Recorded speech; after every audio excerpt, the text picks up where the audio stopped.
This is Sarah, and today I'm going to talk a little bit about bureaucracy, ancient bureaucracy. I was reading my Superdry textbook on ancient Egypt, and I turned the page to start the next chapter, and at the top there was huge bold-faced text that said bureaucracy. Ugh, closed the book and avoided it for a couple of nights. And when I came back to it, I found that I actually really liked that chapter. It made a very compelling argument that bureaucratic paperwork and administrative stuff is a lot more revealing of the character of the people.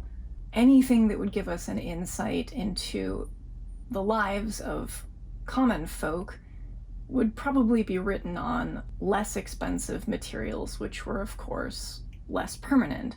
And with the fact that the Nile River flooded every year, and sometimes a bit more than they anticipated, all of that information tends to get wiped out and destroyed.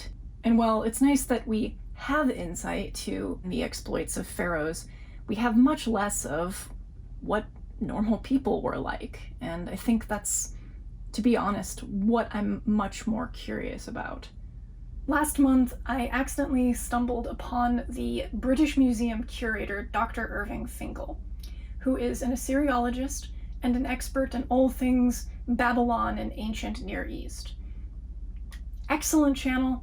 Dr. Irving Finkel makes a similar argument that the humanity, the character, the personality of a people is in the day-to-day correspondence amongst administrators and people who had to do accounting and the like. He mentions that a lot of the cuneiform tablets that got passed back and forth were actually kind of like emails. They were documents that accounted for really mundane, boring events, but there were tiny little shreds of personality left in the margins of these things. Umami bits of humanity. These little morsels confirm that humans are pretty much, we've always been the same. Even thousands of years ago, people still had access to sarcasm. They could be snarky. And there's something comforting about this to me. I dig it.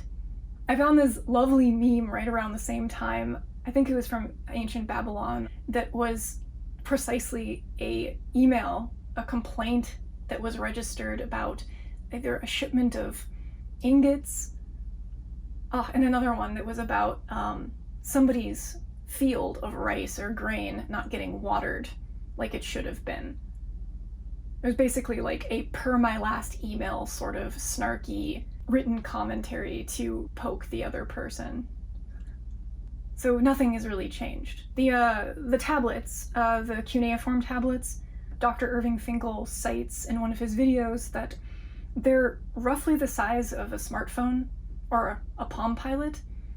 So if you can imagine somebody from ancient times taking dictation from someone and writing it down on a piece of clay, it would have looked much the same way as somebody with a stylus typing out an email on a Palm Pilot in current day. And I think there's something kind of amazing about that in and of itself. The tall, narrow ones kind of remind me of the stones from The Fifth Element. They have this I would call it a very human appearance, like something that we would give birth to store precious information within. And I would call the pupa cycle of my caterpillar children precious information. So I will depict it thusly. Which leads me to my next, thing that I've been working on. Do you want to see my clay? It be terracotta. Yar.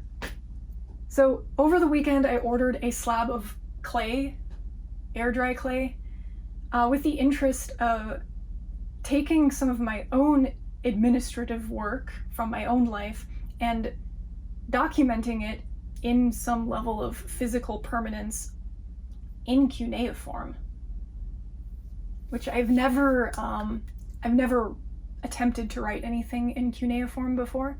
And again, if you aren't familiar with what cuneiform is, it's a form of writing that is impressed into clay using a wedge-shaped stylus. It has a very particular look. It's unique from all other written languages in the sense that it has sort of a volume component to it. I've implemented the use of some modern technology to automate a little bit of this process.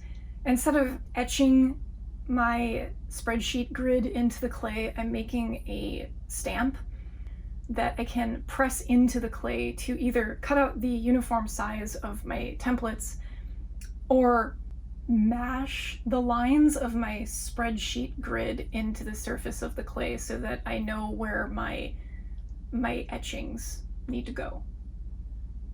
I am going to document the pupation of all of the caterpillars I've taken care of this season. Having started looking for them in the springtime and now going into fall, I've taken care of upwards of 80 caterpillars at this point in time, and I do write down in the margins of my journal how many caterpillars either go down into the dirt to pupate or emerge as moths and be released out into the nature. But I want to make like a beautifully depicted spreadsheet that visually communicates all of this information. So first off, I had to do a bit of research on what cuneiform styluses even looked like. And it turned out that they were somewhat different than I expected. Kind of like a wedge, but also a Y. I made a moth-shaped stamp and a little bean pod pupa-shaped stamp so that I could mark the tally of how many caterpillars went down into the dirt to pupate, as well as how many moths emerged from the dirt to go fly away into the night.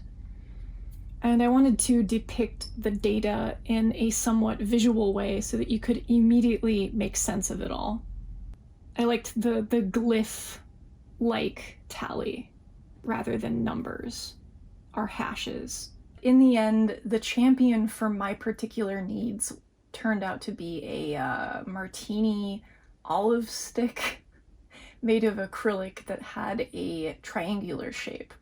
So it was somewhat of a wedge, but slightly different from what I found on the internet. The cell size for writing the date numerically, they were quite small, and I needed something tiny to get my markings to fit within that tiny little square.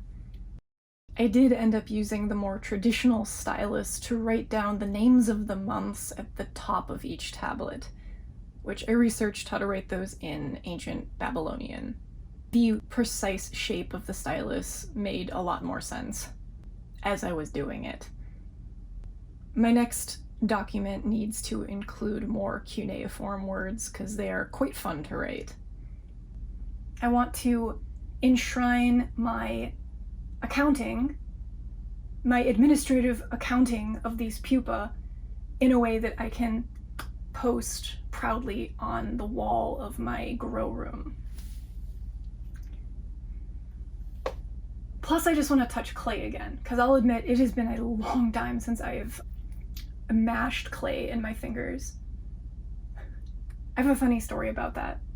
I'm gonna tell it because I just want to have it for myself, but so the first time I ever touched clay, I was like very, very young, and it was in an art class in elementary school. So we were making pinch pots, and the teacher showed everyone how to kind of stick their thumbs in and very carefully, you know, massage the clay until it took on the shape of a cup. I was so enthralled by the texture of the clay that I couldn't stop squeezing it in my fingers. So I did what the teacher showed me, but I also just kept mashing the clay in my hands.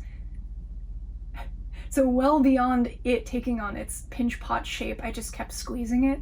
So everyone else's kind of looked like a cup, but mine ended up looking like this mangled, pinched, blown out thing that wouldn't hold its shape anymore. My goals. Until my next video, keep making awesome stuff out there, and as always, thank you for watching.